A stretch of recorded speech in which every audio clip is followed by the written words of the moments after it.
Hi, good morning everyone. Our devotions and topic for today is from the book of Genesis, chapter 13, verse 10 to 13.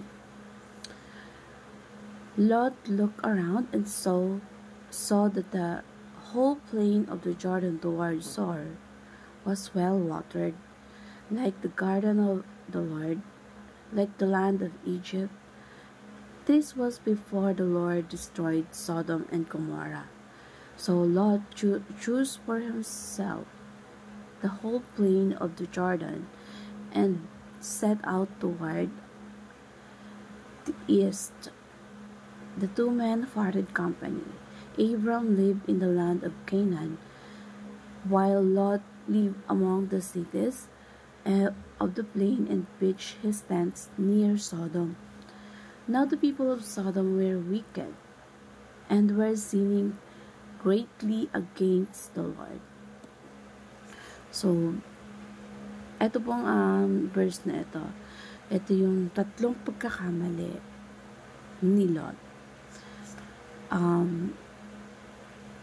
Making decisions based on wealth and opportunities. Kasi, sa yaman ng lugar at oportunidad na meron siya. Kasi, siya yung unang pinapili ni Abraham. Kung siya ay kakanan, kakaliwa si Abraham.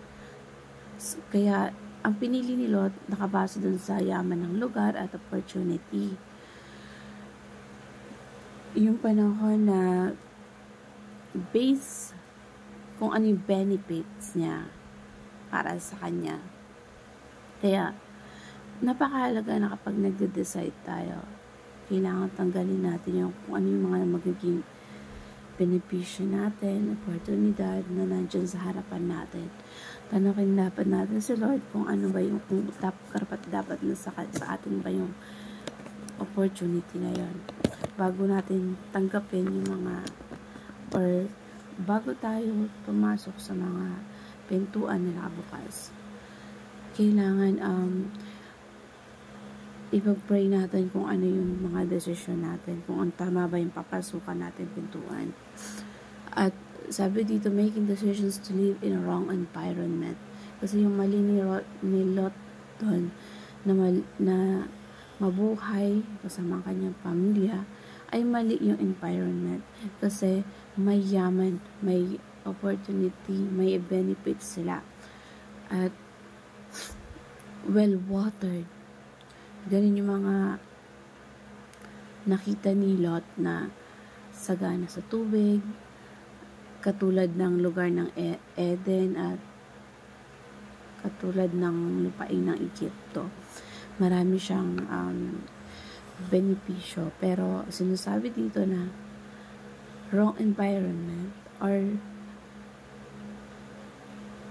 yung sa case ni Lot, yung mali sa environment niya.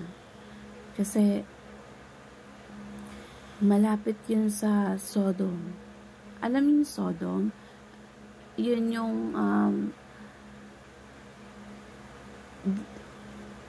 masama na lugar. Kaya nga siya ginunaw ng Diyos. Dahil sa sobrang talamaki yung makasalanan, talamaki yung mga taong makakasalanan, labis yung pagkakasala na ginagawa nila. Sila yung mga mortal yung mga ginagawa na kasalanan nila. Lahat ng paglapastangan sa kapwa, mga slavery at pagpatay, paghirap sa kapwa at yung mga nandun yung sobrang iba yung sobrang kasalanan nila. Talamak. So, malapit sa Sodom.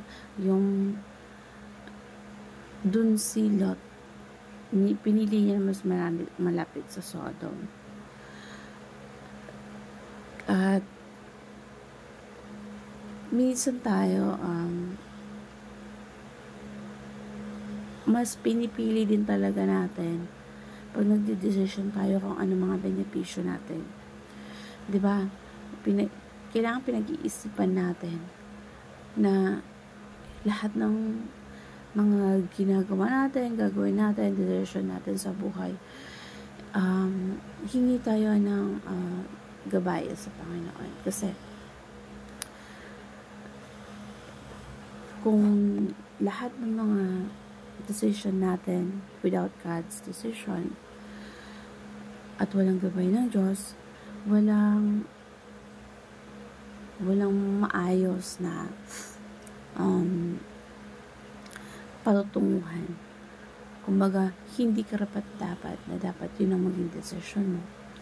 Kaya, kahit maunlad na lupain yung pinili mo, natirahan mo, kung wala namang guidance, Lord, na dapat tuon ka, dapat dahan-dahan tayo sa paggawa ng desisyon. Kasi yung mga, siguro, kung may magawa tayong desisyon na hindi angkop doon sa kaloob sa atin ng Diyos, may dapat mag-pray tayo na kung ano yung magiging decision natin. Kasi napaka simple, napakabilis mag-desisyon. May mga opportunity na dumarating, pero minsan sinusunggaban natin agad. Napakadaming opportunity na akala mo makakabuti sa'yo. Napakaraming pagkakataon na akala mo na makakatulong sa'yo. Pero minsan, opportunity yun na kung paano ka matatrap, kung paano ka doon ka pa pala magsisimulang makakagawa ng mga desisyon na pagsisisihan mo, mga bagay na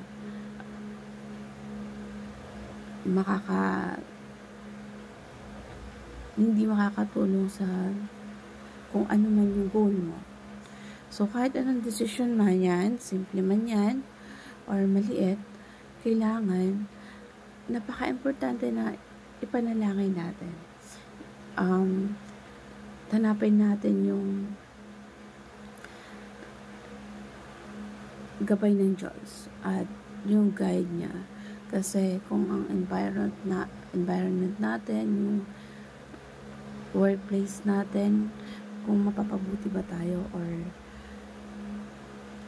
mapapasama tayo sa mga pinili nating destination ng buhay natin. So, making decisions without God guidance, hindi mo alam kung ano yung mangyayari sa'yo.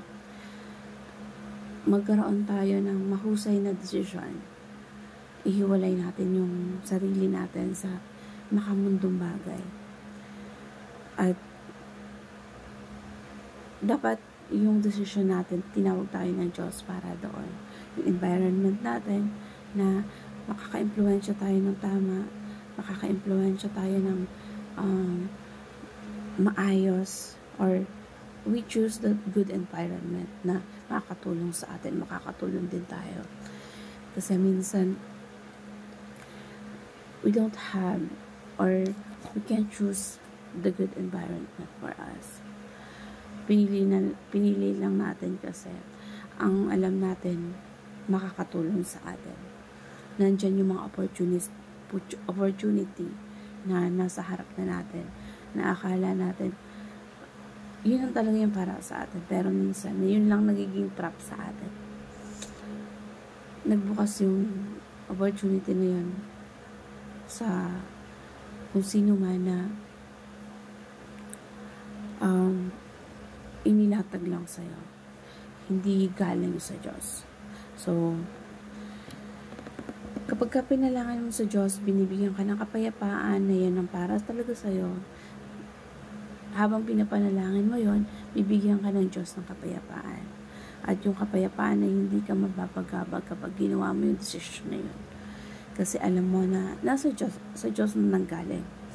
So, mag-decide ka, mag-decision ka, based on God's guidance. Hindi yung influensya ng iba, or nakalatag sa'yo yung magandang oportunidad. So, make decision wisely.